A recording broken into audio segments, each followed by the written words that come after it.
Hello, and welcome to my presentation. I'm Owain Reynolds, and I'll be here discussing globalisation and the effects of schooling in the developing world. And within this presentation, I'll be answering the question, to what extent is education for all achievable in Ghana through low-cost private schooling? Hello. So, you're probably thinking, what is education for all? Education for all is the fourth goal in the Sustainable Development Goals out of 17. These are goals that were set up by the United Nations, and they're put in place to try and make the world a better place by 2030. So, education for all is to try and ensure inclusive and equitable quality education and promote lifelong learning opportunities for all areas of the globe. Now for the boring bit everybody hates, the stats. But this is the real reason why we need education for all. Because in 2015 it was estimated that 617 million children were not achieving the minimal proficiency. And in 2016, 750 million adults were illiterate, of which 2/3 were women. Many of the developing countries lack the facilities and the equipment to be able to run schools for this many people.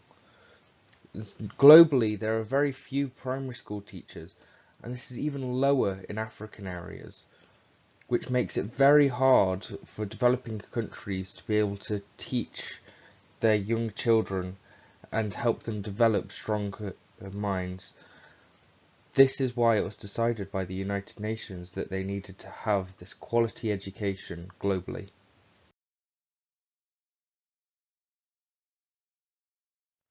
From here onwards, I'll be focusing on the schools in the developing world, focusing on Ghana, a country within North Africa.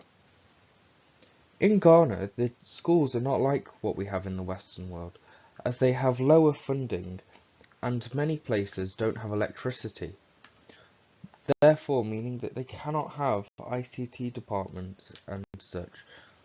However, they are striving to achieve this.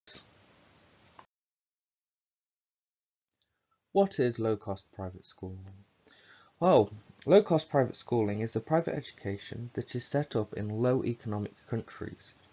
This allows people to go to school without paying really high prices, and is supposedly better than the government-run schools. With the low-cost private schools in Africa, there is limited data on it, as a lot of data analysis goes to South Asian continent. There are also private schools called Omega schools. These have lower costs than standard private schools, as they only charge enough to run the school and get the supplies. There are 7 of these schools located across Ghana, all focused around Accra, which is the capital of Ghana. They want to be able to benefit the poor and empower and inspire the low-income families and their communities.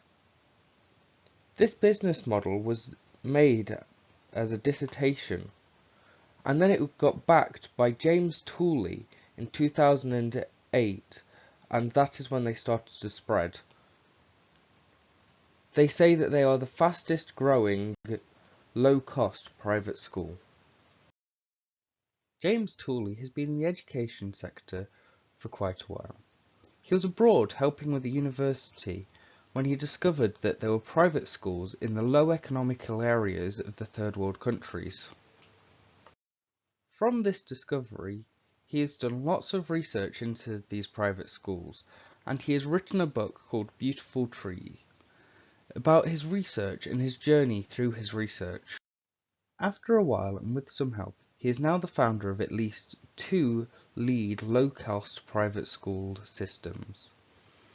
However, he has said that these low-cost private school systems will not work in Western society, because our government schools are not failing enough for the poor to choose private schools over the public schools.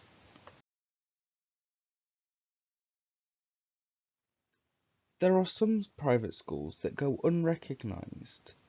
These schools are not listed on any database, and they are often set up by people who are locals from the country who are trying to better improve their community. They often start with completely nothing and slowly build up until they have enough resources to be able to cater for a class. With all these private schools, do public schools actually measure up? Well, public schools are the schools that are funded by the government. However, they often receive a very, very small amount of funding.